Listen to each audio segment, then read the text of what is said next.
Wow! Ito ang humba. Uy! Perfect. Gusto kong humba, oh.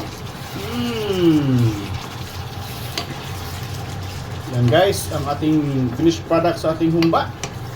What's up guys, and for today's vlog, magluluto tayo ng humba. Mayroon tayong dalawang cut ng belly.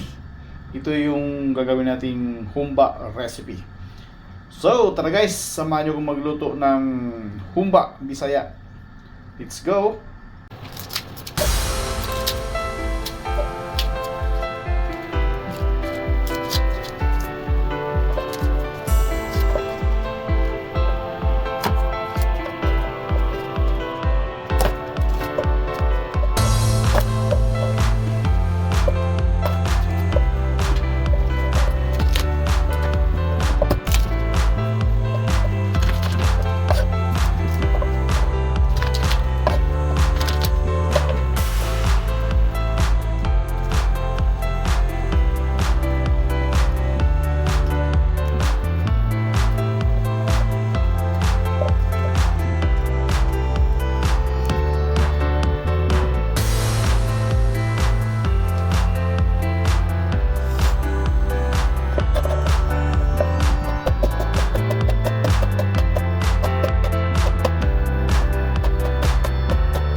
So yan guys, nagsala tayo ng kawali na ating paglulutuan.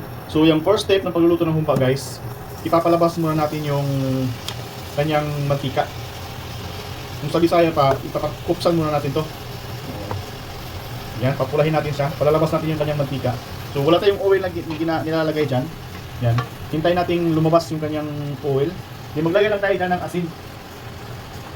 Maglagay tayo ng salt dito para may lasa na yung ating karne. Ayan, kunting asin lang. So pang-neutralize mamaya ng lasa. Na may lasa na mamaya yung karne natin. So yan, asin lang yan guys. Then wala tayong oil. So papalabasin natin yung mantika ng pork. Ayan. Papailalay natin yung mga may taba-taba para mas madali siyang lumabas. Ayan, pailalim natin. Kasi may mga laman-laman eh. Yung mga laman-laman, ibabaw lang natin yan. Right, then takpan natin siya. Takpan lang natin. Ayan, nagtubig siya. Nag-produce siya ng tubig. Kaya buksan na lang natin siya para matanggal yung tubig niya. Madali mag-evaporate yung tubig. Ayan. Parang nalaga na rin siya dito. Alright. Hindi na natin takpan. So, ayan. Medyo pumuputok-putok. Oops. Ay, putok. Ayan, pula-pula na. Yung other side. Okay. Kaya pala pumuputok kasi maging red na. Lumalabas na kasi yung mantika. Ayan.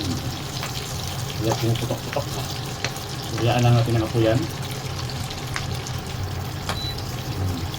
Then, balikan natin yung mga pula, may pula. Other side na naman. Okay. So, ayan na. Makita natin na medyo light brown na siya. So, konti na lang to. Then, hanguin natin. Nagpisa tayo pagluluto sa ating humba recipe. Yan o. Light brown na siya. So, saglit na lang ito guys. So, ayan. Saktong pula na po ito. Ito yung pinaka, ng pinakupsan. So, hindi pa ito talagang pinakupsan. So, may taba-taba pa rin siya sa loob. Pero tama na to. Ayaw ko nang masyadong i-well done yung pagtanggal sa taba niya. So, ayan. Patayin na natin. Hinanguin natin to. So, ayan. Tinanggal natin yung excess na mantika. So, mag-upisa na po tayo ng pagluluto. Isa tayo ng bawang. Okay, bawang.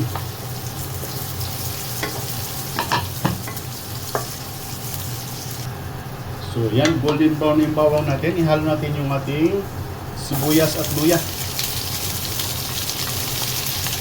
Alright.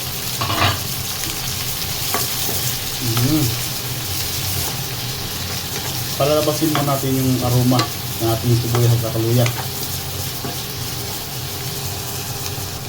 Yun, dahil lumabas na yung aroma ng ating ricado, ihalo natin yung ating pinakupsan. Alright. Yung pinakupsan natin guys. Halo, likos-likos lang.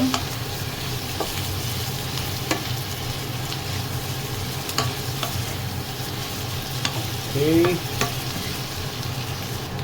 After natin siya na halo-halo, so maglalagay na tayo ng suda. So, sibin na itong gamit natin. Suda. Yung magpapalambot sa kanya.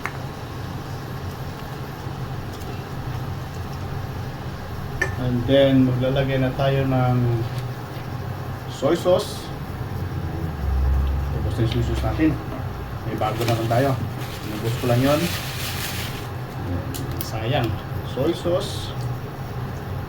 Masyadong maglagay pa tayo ng oyster sauce. Oyster sauce. Pang malakas ang oyster sauce. Ayan. Tansyahan na lang. At saka suka.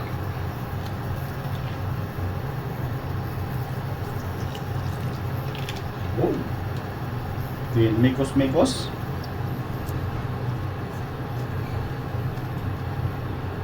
Alright. So, ayan. Magdagdagin tayo ng tubig. Kunting tubig lang. Yan, para pampalambot. Then mekos. Ito pagka lumabas na yung pagka wala yung tubig, siguradong malambot na yung karne natin. Then takpan.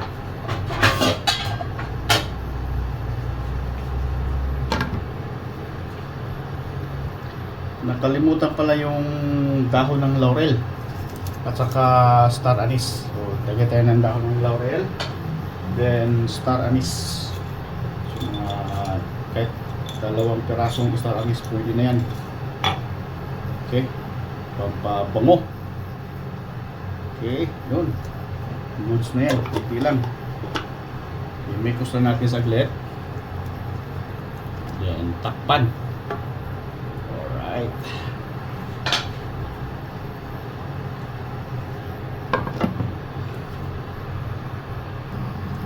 At this point guys, alright, yun no,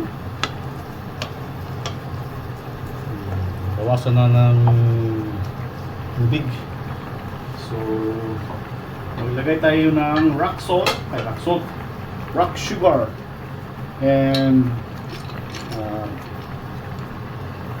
yung rock sugar natin, no? Laki. Pagkatunaw niyan, goods na. Lalaki ng mga rock sugar natin. Okay, mga 3 piraso lang para masubra sa tamis. Then yung black pepper powder, paminta. Then sili. Maglalagay rin tayo ng sili, guys. Sili natin.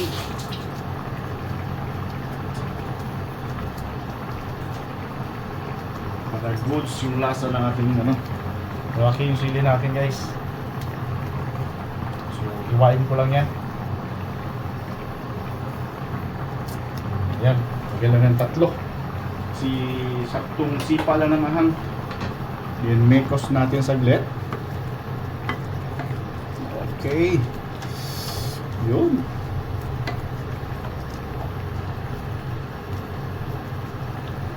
Takpan na natin.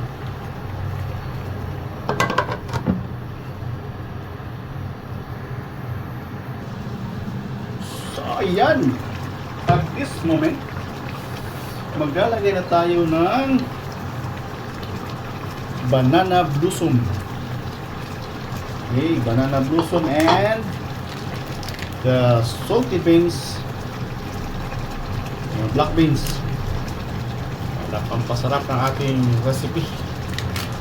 Yan. Then mikos-mikos na. Saglit na lang ito.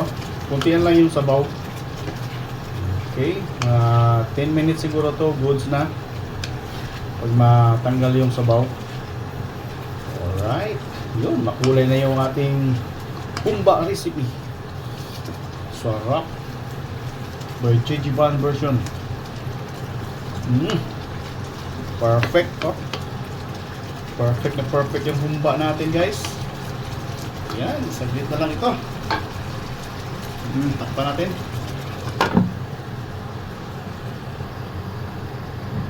Try na natin. Wow! Ito ang humba. Uy! Perfect. Gusto kong humba, oh. Yan, guys, ang ating finished product sa ating humba. Napakasarap naman. Pang piyesta, panghandaan, saktong-sakto. Yan, o. Sumin natin, guys, ang ating finished product sa ating humba. Ayun. Wow, plating na. Tapos kainan na. Yan, guys, ang ating humba recipe. Thank you so much. Kainan na.